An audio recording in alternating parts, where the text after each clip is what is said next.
नमस्कार, यो हो कार्यक्रम ग्लोबल हेल्थ। स्वास्थ्य तपाईँ हाम्रो जीवनका लागि एकदमै महत्त्वपूर्ण र संवेदनशील छ।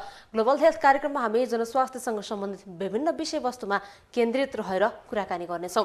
आजको कार्यक्रममा हामी विशेष गरी राप्ती स्वास्थ्य विज्ञान प्रतिष्ठानले अहिलेको अवस्थामा के कस्तो काम गरिरहेको छ र कोरोनाको समयमा यसले के कस्तो व्यवस्थापन गर्यो र अहिलेको अवस्थामा अब आगामी दिनमा कोरोना नियन्त्रणका लागि के कस्तो तयारी गरिरहेको छ भन्ने विषयमा र त्यहाँको व्यवस्थापन सँगसँगै समग्र स्वास्थ्य विज्ञान प्रतिष्ठानको बारेमा आज हामी कुराकानी गर्नेछौँ। त्यसका लागि आज हामीसँग स्टुडियोमा हुनुहुन्छ राप्ती स्वास्थ्य विज्ञान प्रतिष्ठानका उपकुलपति प्राध्यापक डाक्टर सङ्गीता भण्डारी। डाक्टर, स्वागत छ यहाँलाई कार्यक्रममा। डाक्टर, अहिले केमा व्यस्त हुनुहुन्छ? अहिले अब कोरोनाको त लगभग अहिले अलिकति हामीलाई सहजै परिस्थिति छ भनौँ। त्यसपछिको अब अन्य नन कोरोनाको सेवा सुविधा विस्तारतिर अहिले अलि प्रतिष्ठान र हाम्रो जनशक्तिहरू व्यस्त छ। प्रतिष्ठानले अहिले के कस्तो काम गरिरहेको छ? अब पहिलाको जुन हामीलाई उपक्षेत्रीय अस्पताल हस्तान्तरण गरेको अवस्थालाई हेरेर त प्रतिष्ठान अहिले धेरै गति लिइसकेको अवस्था छ होइन। अब एउटा प्रतिष्ठान भनेपछि त्यसमा शैक्षिक संस्था लगायत सेवा सुविधा विस्तार लगायत स्तरोन्नति, आफ्नो चिकित्सक शिक्षकहरूको सेवा सुविधा उनीहरूको स्तरोन्नति सबै कुरोलाई हामीले चौतर्फी सँगसँगै विकास गर्दै लानुपर्ने अवस्था छ। त्यो हिसाबले सबभन्दा हाम्रो ध्यान केन्द्र भनेको अहिले पूर्वाधार विकासमा छ। किनभने एउटा मिनिमम मेडिकल काउन्सिलको अथवा चिकित्सा शिक्षा आयोगको क्राइटेरिया त हामीले मिट गर्नै पर्छ। सो अहिले हामी त्यतातिर फोकस गरेर त्यसको पूर्वाधार विकासतिर लागिरहेछौँ ताकि चाँडोभन्दा चाँडो हामीले MBBS लगायत नर्सिङ लगायत अन्य शैक्षिक कार्यक्रमहरू सुरु गरौँ भन्ने। दोस्रो डाक्टर, अहिले हामी नेपालको अवस्था हेर्ने भने हामी कोरोनाको दोस्रो लहरसँग जुधिरहेका छौँ। अहिलेको अवस्थामा पनि हामी नियन्त्रणमा आइसकेको अवस्था अझै पनि छैन। केही हदसम्म कम भए पनि कोरोनाको कारणले गर्दा जुन समस्याहरू विभिन्न स्वास्थ्य क्षेत्रमा देखिरहेका छन्, स्वास्थ्य क्षेत्रमा मात्रै नभएर सबै क्षेत्रलाई चाहिँ यसले अस्तव्यस्त बनाएको अवस्था थियो। अहिले हामी केही हदसम्म भए पनि कम भएको अवस्थामा छौँ। अहिलेको अवस्थामा कसरी काम गरिरहेको छ? कोरोनाको कारणले गर्दाखेरि धेरै कुरालाई प्रभावित बनाएको छ। प्रतिष्ठानले चाहिँ कसरी काम गरिरहेको छ? यस्तो छ, पहिलो लहरमा चाहिँ हामीलाई क्वारेन्टाइन व्यवस्थापन गर्न सबभन्दा धेरै चुनौती रह्यो। किनभने त्यतिखेर चाहिँ हामीलाई मृत्युदर कम थियो र अस्पतालको भर्ना कम थियो, तर क्वारेन्टाइनको बिरामी बढी हुनाले हामीले चाहिने पहिलो फेजमा चाहिँ PCR को टेस्ट जुन देशमा थिएन त्यतातिर फोकस गर्न जरुरी थियो। त्यो हिसाबले चाहिने राप्ती स्वास्थ्य प्रतिष्ठानले त्यतिखेर र हाम्रो टिमले, विशेष गरी PCR टिमले, माइक्रोबायोलोजीको टिमले, प्याथोलोजी ल्याबले र जनशक्तिले चाहिँ एकदमै उल्लेखनीय काम गरेर त्यतिखेर उहाँहरूले स्याम्पलहरूको लोड हुँदाखेरि पनि 3 शिफ्ट 4 शिफ्ट गरेर भए पनि हामीले 2टा PCR मेसिन राखेर भए पनि लुम्बिनी प्रदेशलाई धेरै सहयोग गऱ्यौँ। त्यस हिसाबले एउटा राज्यलाई नै सहयोग गरौँ भनौँ न। त्यो क्षेत्रमा हामीसँग मात्र PCR मेसिन थियो त्यतिखेर, एउटाले नपुगेर हामीले दुईवटा मेसिन ल्याएर पनि काम गऱ्यौँ। अब तर त्यतिखेर चाहिँ हामीलाई सहज के थियो भने अस्पतालको भर्ना अलिक कम थियो, कोरोनाकै सङ्क्रमित बिरामी भन्दा नि क्वारेन्टाइन बढी थियो र मृत्युदर थिएन। त्यसले गर्दाखेरि अलिकति सहज थियो। दोस्रो लहर हामीलाई एकदमै कठिन भयो। दोस्रो लहरमा चाहिने बिरामीको भर्नाको चाप बढ्यो। त्यसपछि एकदम जति पनि आए कोरोना पोजिटिभ मात्र होइन कि गम्भीर लक्षणहरू देखेर आउन, त्यसै गरी मृत्युदर पनि बढी थियो।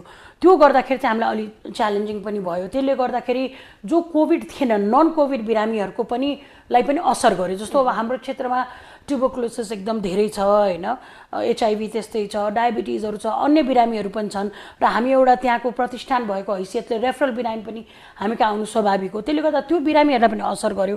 तर हामीलाई त्यो बिरामीहरू पनि साथसाथै उपचार गर्न बाध्यता थियो। त्यो भएको हुनाले हामीले चाहिने छुट्टै आइसोलेसन वार्डको व्यवस्था चाहिँ रातारात भए पनि 1 महिनाभित्रै हामीले ठुल्ठुलो हलहरू बनाएर भए पनि हामीले व्यवस्था गऱ्यौँ। जस्तो अब कोभिडको कारणले एउटा समस्या त सबैले भोग्नु परेकै छ। कोभिडको कारणले गर्दा यो नन कोभिड भएका यो दीर्घ रोगका समस्याहरू बोकेर बसेका मानिसहरूलाई चाहिँ अझ बढी प्रभाव पार्यो भनेर अस्पतालहरू डाक्टरहरूले पनि भनिरहनु भएको छ। यस्तो अवस्थामा कसरी व्यवस्थापन गर्नुभयो तपाईँहरूले? त्यही भएर हामीले चाहिने जुन हाम्रो खाली जग्गा थियो त्यहाँ टेम्पररी भए पनि हामी अलग्गै गरौँ। किनभने अब यो कोभिड कति लामो जान्छ भन्ने कसैलाई थाहा छैन। त्यतिखेर त हामीले त्यतिखेरको चाप हेर्नु पर्यो। अब बिरामी बढ्दो क्रम थियो। अब नन कोभिड बिरामी 1 महिना 2 महिना होइन, यो त धेरै लामो समय हामीले नेग्लेक्ट गर्ने अवस्था थिएन। त्यो भएर हामीले अलग्गै व्यवस्था गरेर हामीलाई अलिकति सहज भयो। कोभिड नन कोभिड छुट्याइदियो हुनाले हामीले नन कोभिडलाई स्वाभाविक रूपमा हामीले उपचार पनि दिन सक्यौँ। तर हामीलाई त्यतिखेर सबभन्दा गाह्रो भएको अक्सिजन अभाव, किनभने अक्सिजन प्लान्टको लागि हामीले हुन त पहिलो त्यो दाङभरि अक्सिजन प्लान्ट अस्पतालहरू कसैकोसँग थिएन। हामीले पहिलो महामारीमै हामीले चाहिने दोस्रो महामारीको लहर जब छिमेकी राष्ट्रहरूमा पनि देखिसकिन थाल्यो चाहिँ हामीले यो गाह्रो हुन्छ, हामीलाई अक्सिजन प्लान्टको लागि बजेट दिनुहोस्, नभए पनि हामीलाई आइसियु सञ्चालन गाह्रो हुन्छ, बिरामीमा म्यानेज गर्न सेकेन्ड लहरमा गाह्रो हुन्छ भन्दाखेरि अलिकति हामीलाई चाहिँ अनुदान मतलब राज्यबाट बजेटहरू विनियोजन गर्नलाई अलिक ढिलो भएको हुनाले हामीले पनि अक्सिजन प्लान्ट हाल्न अलिक ढिलो भयो। त्यतिखेर हामीलाई अक्सिजन असाध्यै गाह्रो भयो। चारैतिरबाट व्यवस्थापन गर्दाखेरि पनि धेरै बिरामी हामीले रिफर गर्नु पर्यो। तर पनि अन्तिमतिर हामीसँग अक्सिजन प्लान्ट एउटा आइसक्या भएर आइसियुहरू अहिले पनि अब हामीसँग छ। त्यसले गर्दा सञ्चालनमा अलि सहज भयो। अहिले त हामीले 2टा अक्सिजन प्लान्ट लगाइसकेका छौँ। त्यसले गर्दाखेरि हाम्रो एउटामा 200 एउटामा 100 गरेर 300 क्यापासिटी हाम्रो आफ्नै प्रतिष्ठानमा छ भन्दाखेरि यो हिसाबले चाहिँ हामीले त वास्तवमा तेस्रो लहर पनि तयारी गरेर प्रतिष्ठान बसेको छ। त्यस्तै तेस्रो लहरमा चाहिँ भ्याक्सिन नलाएको हुनाले बच्चाहरूमा सङ्क्रमितको जोखिम बढी भएको हुनाले हामीले पिडियाट्रिक आइसियु, बच्चाको वार्डहरू त्यसमा पनि हामीले तयारीको साथ बसेको छौँ। साथै अहिले चाहिँ पनि कम भयो भने पनि बिरामी चाहिँ आइरहेको छ। बिचमा अलिकति कम भयो भने अलिकति अहिले बढ्या हो कि जस्तो थियो हैन। अब यो दसैँ तिहारको पछि अब कसरी लहर जान्छ हामीलाई त्यो पनि थाहा छैन, किनभने अहिले नै हेर्नुभयो भने बजारहरूमा यस्तो भिडभाड देख्छु म। जस्तो अब कतिपय ठाउँमा चाहिँ हामीले के सुन्छौँ भने सरकारले चाहिँ केन्द्र सरकारले चाहिँ सहयोग गरेन, व्यवस्थापनका लागि विभिन्न सहयोगहरू हामीले अब आशा गरेका थियौँ तर सहयोग गरेन भन्ने पनि छ। राप्ती विज्ञान प्रतिष्ठानले चाहिँ कतिको सहयोग पायो केन्द्र सरकारबाट, प्रदेश सरकारबाट? अब डेफिनेटली एउटा कुरो चाहिँ के छ भने यो सङ्घ अन्तर्गत बसेर चाहिँ नि पेरिफेरीमा बसेर काम गर्न गाह्रो छ। जति अब यहाँ भएको काठमाडौँमा अवस्थित पाटन हस्पिटल, शिक्षण अस्पताल, वीर हस्पिटलहरूलाई जति सजिलो हुन्छ उहाँहरू अब बिहान बेलुकै हरेकचोटि समन्वय गर्न सजिलो छ। हामीलाई टाढा बसेर गाह्रो छ। त्यसमा पनि लकडाउनले गर्दाखेरि आउन जान पनि गाह्रो। त्यसले गर्दाखेरि अलिकति समन्वय गर्न हामीलाई धेरै कठिन र हामीले पर्याप्त आवश्यक बजेट र पर्याप्त बजेट टाइममा नपाएर चाहिँ हामीलाई गाह्रो भएको। जस्तो अक्सिजन प्लान्ट, बेडहरू, अन्य भनौँ न यो आइसोलेसन हलहरू बनाउँदा गर्दा अलिकति व्यवस्थापनमा हामीलाई गाह्रो भएको। तर सहयोग नगरे भन्न त मिल्दैन। उहाँहरूको पनि आफ्नो जिम्मेवारी।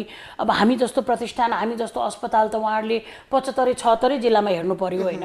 त्यो गर्दाखेरि उहाँहरूको पनि जिम्मेवारी बढी छ। नभ्याएको पनि हुनसक्छ। अब यो परिस्थिति योभन्दा पहिला कसैले देखेको पनि थिएन। त्यो हुनाले अब मन्त्रालयको पनि आफ्नो बाध्यता हुन्छ। तर सहयोग नगरे भन्न मिल्दैन। सहयोग गर्न खोजेको हो तर अब समयमा नभएर चाहिँ अलिकति हामीलाई गाह्रो भएको। व्यवस्थापकीय पक्ष अलिकति कमजोर भएका कारणले सबै कामहरू व्यवस्थापन गर्न सजिलो अलिकति बजेट विनियोजन समयमा भइदिएर गरिदिएको भए चाहिँ अलिकति दोस्रो लहरमा अरू बिरामी बचाउन सकिन्थ्यो कि भन्ने हाम्रो आश। जस्तो हामीसँग त पहिलो लहरको अनुभव थियो। 1 वर्ष जति हामी पहिलो लहरसँग जुटेर कयौँ मानिसहरूको ज्यान गएको थियो। दोस्रो लहरमा त्योभन्दा भयावह स्थिति आयो। हामीले दोस्रो लहरलाई त अझ कन्ट्रोल गर्नुपर्ने थियो नि होइन र? कन्ट्रोल गर्नु। त्यही भएर त हामीले त पहिलो लहरमै अक्सिजन प्लान्ट हामीलाई चाहिन्छ भनेको थियौँ। हामीसँग स्पेसको अभाव छ, हामीलाई पूर्वाधार छैन। हामीले त्यही भएर त त्यसको लागि बजेट हामीले मागेकै थियौँ तर हामीले टाइममा बजेट आएन। त्यो भयो। त्यसले गर्दाखेरि अलिकति त्यही हामीलाई गाह्रो भयो। त्यसलाई हामीले कसरी बुझ्न सक्छौँ? सरकारले कोरोना नियन्त्रणको लागि ध्यान नदिएको हो? पहिलो लहरमा अलिकति मृत्युदर कम थियो। त्यसले गर्दाखेरि कोरोना आउँछ जान्छ त्यति हामीलाई असर गर्दैन भन्ने खालको सामान्य रूपमा लियौँ। त्यतिखेर पहिलो लहरमा अलिकति चाहिँ सामान्य हो कि यहाँ योभन्दा बढी असर हुँदैन भन्ने अब नआउला कोरोना भन्ने भयो। एक्ज्याक्टली। अब तेस्रो लहर आउन सक्छ भनेर विज्ञहरूले भनिरहनु भएको छ। त्यसको लागि चाहिँ कस्तो तयारी छ? तेस्रोको लागि त हामी तयार छौँ। अक्सिजन सप्लाई हाम्रो एडिक्वेट छ, म्यान पावर, जनशक्ति छ। हामीले स्थानहरू अझ हामीलाई स्थान अपुग हुन सक्छ किनभने मैले भनिहालेँ हामी रेफरेन्स त्यो ठाउँको लागि सानो भए पनि हामी नै छौँ हैन। त्यो भएको हिसाबले अब यहाँ काठमाडौँ जस्तो 5-6वटा ठुल्ठुलो सरकारी अस्पताल, त्यसपछि 100औं निजी अस्पताल त त्यहाँ छैन।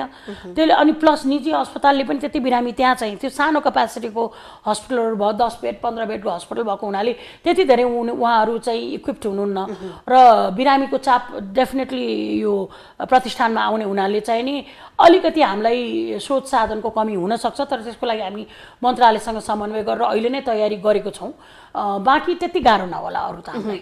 जस्तो हामीले पहिलो लहरमा छुट्टै खालका समस्याहरू भोग्यौँ, दोस्रो लहरमा छुट्टै समस्या भोग्यौँ, अब हामीले चाहिँ तेस्रो लहर आउँदाखेरि यस्तै खालका समस्या आउलान् भन्न त्यसको लागि तयारी गरेर बस्दाखेरि अन्य खालका समस्या आउँदा चाहिँ हामीले के गर्न सक्छौँ? त्यसको लागि अलिकति हामीले बच्चामा ध्यान दिनुपर्ने अवस्था छ। त्यसको लागि हामीले चाहिने बच्चाको आइसियुहरू हामीसँग थिएन, अहिले हामीले 10 बेडको बच्चाको आइसियु छुट्टै स्थापना गरेको छौँ।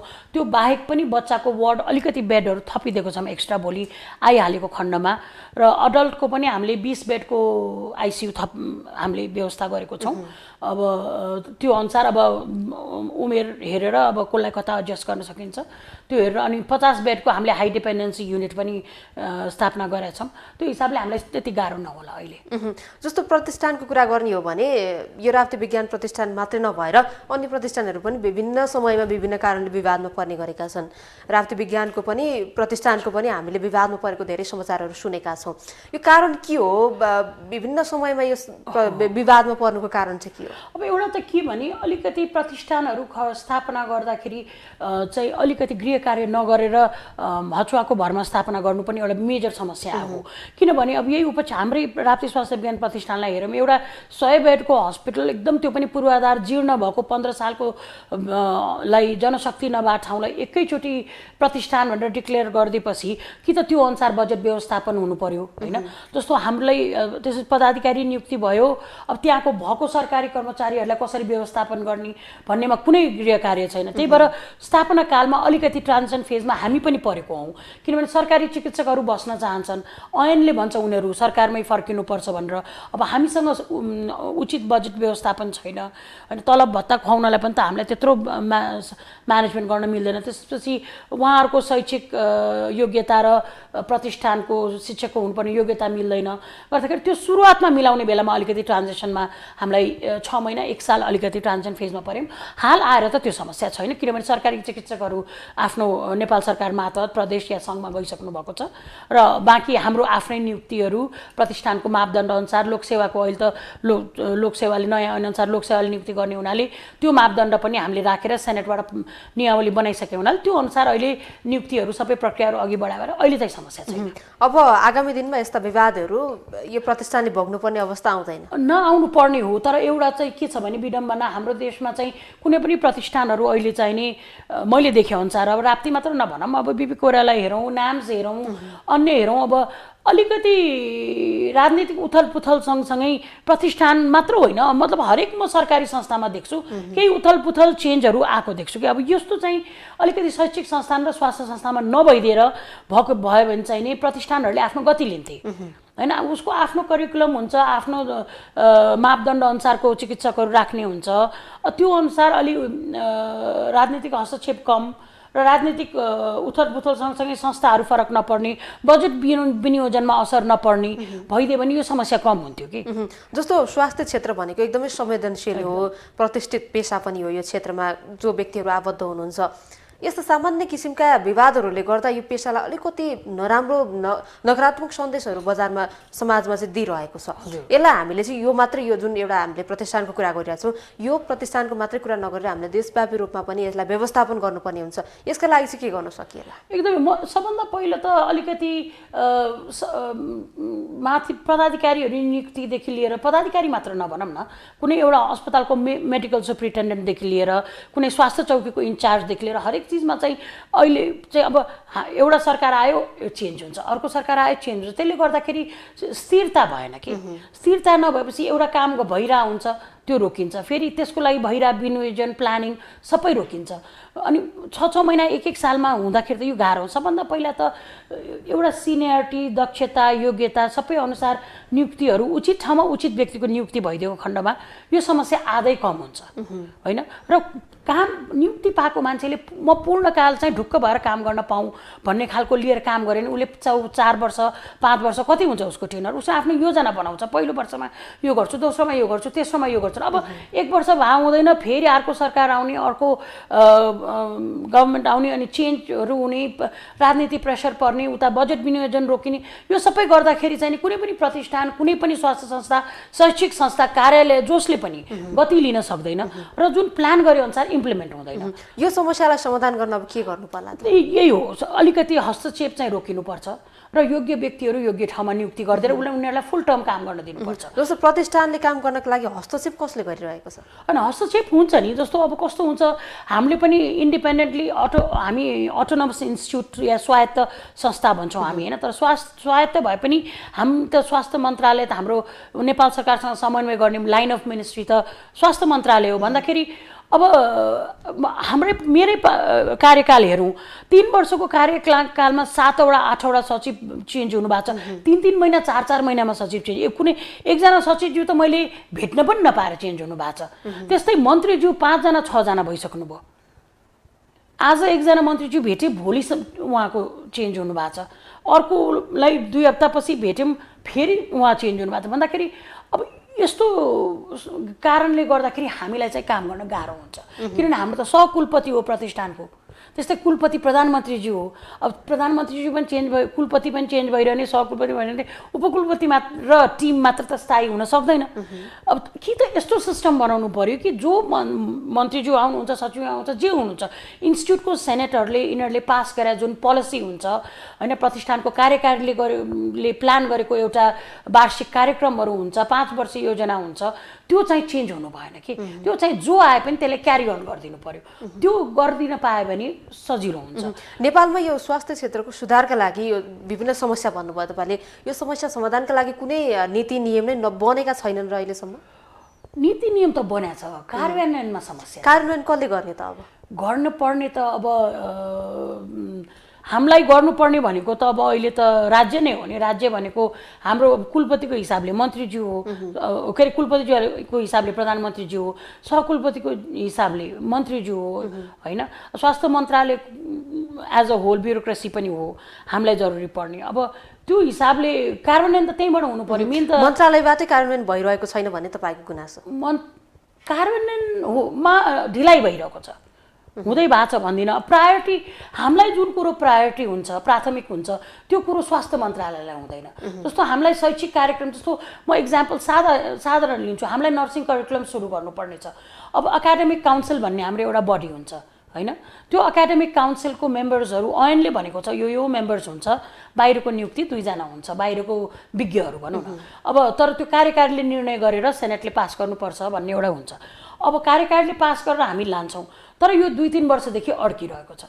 अब कसको नियुक्ति गर्नुपर्छ, के नियुक्ति गर्नुपर्छ, त्यो हामीसँग सरोकार भएन। जसलाई जे नियुक्ति गरे पनि यो त विज्ञहरूको टोली हो, करिकुलम बनाउने हो, मापदण्ड बनाउने हो, शैक्षिक कार्यक्रम सञ्चालन गर्ने बडी हो। अब त्यसमा अहिले 3 वर्ष भइसक्यो ढिलाइ भइरहेछ, होइन। अब त्यो नियुक्ति नगरेसम्म अनि उपकुलपतिले मात्र के गर्ने र शिक्षाध्यक्षले के गर्ने? त्यसको चेयरम्यान शिक्षाध्यक्ष हुन्छ, तर शिक्षाध्यक्षले गर्ने के? उहाँले त सिफारिस गरिसक्नु भएको छ।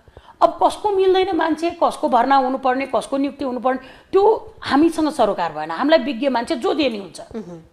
अब यस्तो यस्तो कुरोहरूले गर्दाखेरि अड्किन्छ। मन्त्रालयले चाहिँ ध्यान दिँदैन? मन्त्रालयको प्राथमिकता यो परेन। मन्त्रालय त अहिले रोकथाम भयो, कोरोना भयो, तर हामीलाई त सबैतिर पर्यो नि त। कोरोना पनि म्यानेजमेन्ट गर्नु पर्यो, तर शैक्षिक संस्था भएको हुनाले त्यो पनि गर्नु पर्यो। किनभने त्यसमा शिक्षकहरूको इन्ट्रेस्ट हुन्छ, शिक्षकहरूको स्तरोन्नतिको कुरो आउँछ, शैक्षिक कार्यक्रमको सुरु आउँछ, प्रोग्रामको कुरो आउँछ। प्रोग्राम भनेको हामीलाई जनशक्ति हुनु पनि हो भन्दाखेरि अब म शिक्षक नियुक्ति गरेर त्यतिकै राखेर त के प्रतिष्ठान भयो? अब यो मन्त्रालयको ध्यान चाहिँ कतातिर छ त? सबैलाई त अब कोभिडतिरै भयो, होइन। त्यही भएर मैले भने एउटा मन्त्रालयमा एउटा छुट्टै विङ हुनु पर्यो जसले खालि प्रतिष्ठान र शैक्षिक संस्थानहरू हेरोस्। मन्त्रालय मातहत एउटा यहाँ कसरी हुन्छ राज्यले, जस्तो उहाँहरूले अहिले एकीकृत एक स्वास्थ्य प्रतिष्ठान भन्ने नीति ल्याउनु भएको छ, त्यो ल्याए पनि हामीलाई केही छैन। जसरी भए पनि एउटा बडी हुनु पर्यो या मन्त्रालयमा एउटा विङ हुनु पर्यो जसले चाहिँ नि प्रतिष्ठान र शैक्षिक कार्यक्रमलाई अलग दृष्टिकोणले एड्रेस गर्नु पर्यो। किनभने अरू मन्त्रालयको उसमा हालिदिएर हामीलाई जेनरल सर्भिसेसमा हालिदिएर भएन। नीति कार्यक्रमलाई कार्यान्वयन गर्ने प्रतिष्ठानको अधिकार छैन? होइन प्रतिष्ठानको अधिकार प्रतिष्ठान चाहिँ लाई के हुन्छ भने हामीलाई त सबै बजेट त हामीसँग हुँदैन नि।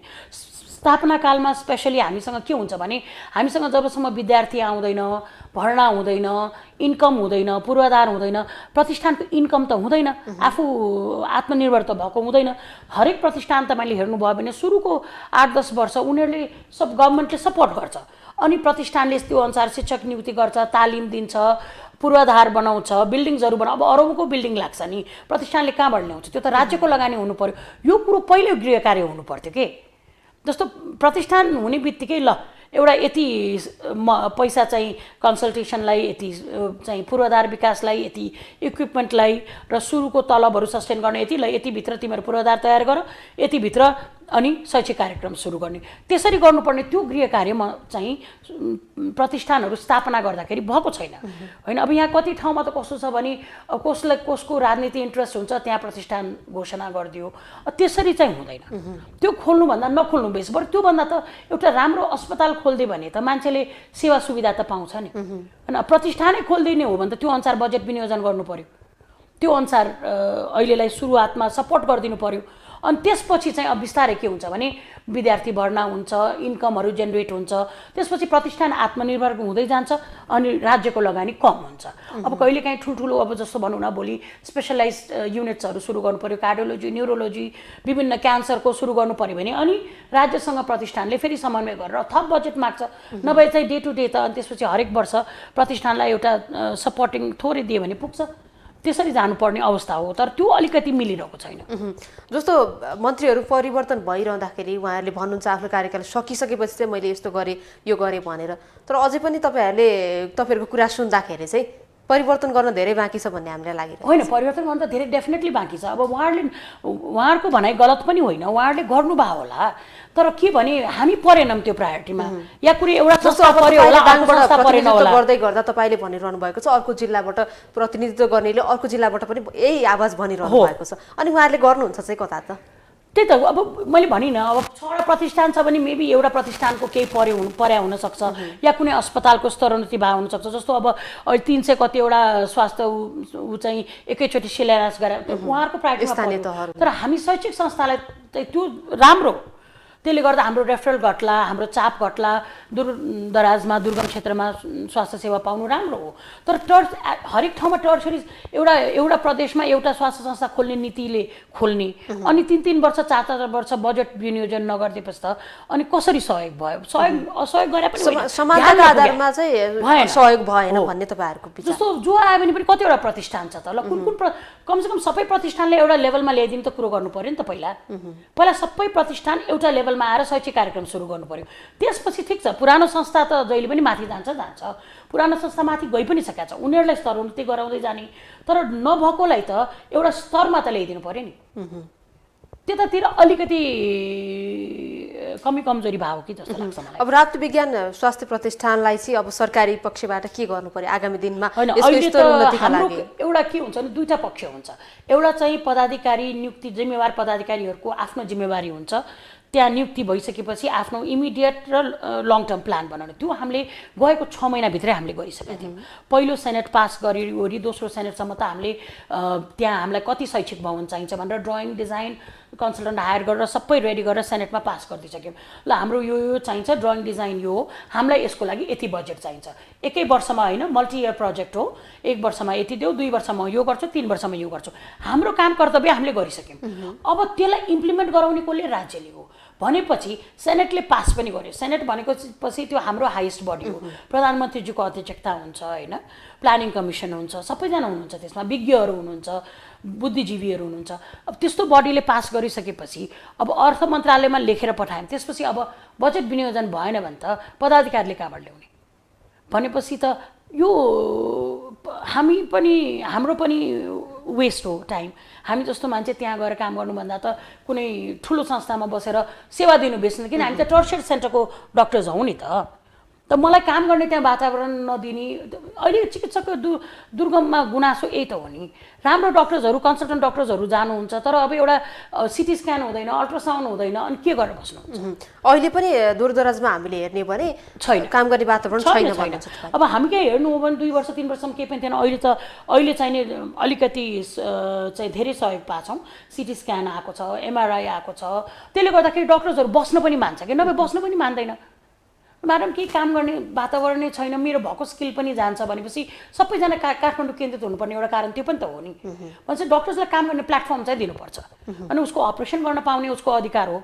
उसको कोही रेडियोलोजिस्ट हो भने अल्ट्रासाउन्ड गर्ने, सिटी स्क्यान गर्न पाउने, त्योभन्दा नयाँ टेक्नोलोजी गर्न उसको अधिकार हो। ल्याबको भनौँ न एउटा स्वास्थ्य कर्मीहरू, हेल्थ असिस्टेन्ट, ल्याब टेक्निसियन सबैको आफ्नो चाहिँ स्तरोन्नति होस् भन्ने अधिकार उनीहरूको छ नि त।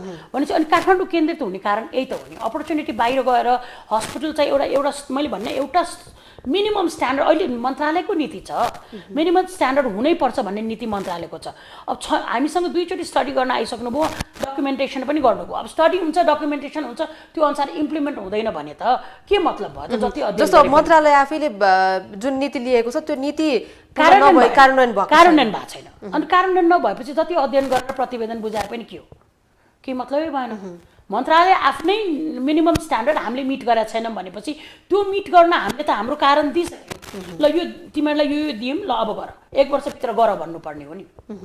त्यो भएको छैन। अनुगमन पनि भइरहेको हुन्छ। अनुगमन पनि हुन्छ, फेरि कमी कमजोरी आउँला हुन्छ। तर हामीले भन्यौँ हामीसँग बजेट विनियोजन छैन, यो छैन, तर त्यसमा सरकारले वार्षिक रूपमा कति बजेट विनियोजन गर्छ प्रतिष्ठान? खासै छैन। हामीलाई चाहिँ तलब भत्तालाई अलिकति बाहेक अरू अलिकति हामी आफै कमाउँछौँ र उपकरणको लागि 2 करोड 3 करोड 2 करोड 3 करोडमा त एनजिओ चल्दैन, कसरी प्रतिष्ठान आउँछ? भएको छैन। जस्तो अहिलेको अवस्थामा हामीले हेर्ने भने कोरोनाको महामारीसँग जुझिरहेका छौँ। अब आगामी दिनमा यसलाई व्यवस्थापन गर्न र यो कोरोनालाई अब हामीले नियन्त्रण गर्नको लागि चाहिँ के गर्नुपर्ने, सरकारी पक्षले के गर्नुपर्ने? होइन, कोरोनालाई चाहिँ फेरि उहाँहरूले विशेष सहयोग गर्नुभएको छ है, त्यो अन्यथा भन्नु हुँदैन। कोरोनाको लागि चाहिँ हामीलाई चाहे पिपी चाहियो, स्वास्थ्य सामग्रीहरू चाहियो, आइसियु व्यवस्थापन अलिक ढिलो भयो। मैले भने सुरुको सेकेन्ड फेज आउनु अगाडि अलिकति हामीलाई अक्सिजन प्लान्टहरू यिनीहरूमा हामीलाई सपोर्ट गरिदिएको भए हामीलाई सहज हुन्थ्यो। तर ढिलो भयो भने पनि राम्रो सपोर्ट पाछौँ। कोरोनालाई चाहिँ हामीलाई कुनै गुनासो छैन। कोरोनाको सपोर्ट अहिले आइकन राज्यले एकदम राम्ररी गरेको छ। जस्तो हामीले कोरोनाको कुरालाई छोडेर नेपालको समग्र स्वास्थ्य क्षेत्रलाई हेऱ्यौँ भने तपाईँले भनेअनुसार त धेरै सुधार गर्न बाँकी छ। आगामी दिनमा सुधारका लागि चाहिँ अब के कस्तो प्रयास गर्न जरुरी छ? होइन, सबभन्दा पहिला त मेडिकल कलेज पनि सर्भिस दिने ठाउँ हो, तर यस्तै अरू अस्पताल पनि भनौँ न, सबै ठाउँमा त मेडिकल कलेज खोल्ने कुरो पनि आउँदैन। तर एउटा चाहिँ नि मान्छेलाई इजी हेल्थ एक्सेस हुनु चाहिँ उसको अधिकारको कुरो पनि हो, हुनु पनि पर्छ। त्यसको लागि चाहिँ नि काठमाडौँ बाहिरको अस्पताल, अब डक्टर्स काठमाडौँ बाहिर जाओस् भनेर मन्त्रालयको नीति छ भने काठमाडौँ बाहिर डक्टर्सलाई बस्ने वातावरण पनि हुनु पर्यो, काम गर्ने वातावरण पनि बनाइदिनु पर्यो होइन। उहाँहरूको स्तरोन्नति हुने खालको उपकरणहरू जडान गरिदिनु पर्यो र मैले मन्त्रालयकै नीति अनुसार जुन मिनिमल स्ट्यान्डर्ड भनेको छ त्यो चाहिँ कार्यान्वयन गरिदियो भने 90% प्रब्लम सल्भ हुन्छ। डाक्टर, हामी कार्यक्रमको अन्त्यमा छौँ, अन्त्यमा के भन्न चाहनुहुन्छ? अन्त्यमा चाहिँ अब यो कोरोनाको महामारीको बेलामा त म अझ पनि भन्छु मान्छेलाई दसैँ तिहार चाडपर्व आउँदैछ, अलिकति ध्यान दिनुहोस्। अब म बजारमा यस्तो भिड देखिरहेको थिएँ मैले होइन, अब आफ्नो मास्क लाउने, डिस्टेन्सिङ, अब यो सबै अलिकति ध्यान चाहिँ दिउँ। त्यो बाहेक चाहिँ अब नन कोभिड बिरामीहरूले पनि झन् विशेष डायबिटिज अरूहरूलाई त झन् यो कोरोना रिस्कै छ, त्यो आफ्नो गरौँ। अब राज्यले त भ्याक्सिन दिएकै छ, त्यसले गर्दाखेरि धेरै अहिलेजनालाई अहिले हाम्रो चाहिँ अलिकति जोखिम भनौँ न कम छ। तर बच्चाहरूलाई विशेष गरी ध्यान दिउँ। अब जाडो महिना पनि त आउनु लाग्यो, त्यो किनभने जाडो महिनामा यसै पनि निमोनिया आउँछ, अन्य रोगहरू आउँछ, त्यसले गर्दा बच्चा यसै पनि तपाईँको श्वास प्रश्वासको रोगबाट पीडित हुन्छन् जाडो महिनामा। त्यही भएर आफ्नो बच्चाहरूलाई पनि अलिकति बचाउँ। र यो बाहेक अब अलिकति स्वास्थ्यको सुधारमा चाहिँ नि मलाई लाग्छ राज्य र स्वास्थ्यकर्मी दुवैतर्फबाट उत्तिकै पहल हुनुपर्छ र यसलाई प्राथमिकमा चाहिँ राख्नुपर्छ। हजुर डाक्टर, यहाँको महत्त्वपूर्ण समय र संवादका लागि यहाँलाई धेरै धेरै धन्यवाद। Thank you. दर्शकवृन्द, आजको कार्यक्रममा हामीले राप्ती विज्ञान स्वास्थ्य प्रतिष्ठानको विषयमा केन्द्रित रहेर कुराकानी गर्यौँ। अर्को एपिसोडमा नयाँ विषयवस्तुका साथ पुनः उपस्थित हुने नै छौँ। ग्लोबल टेलिभिजन हेर्दै गर्नुहोला। नमस्ते।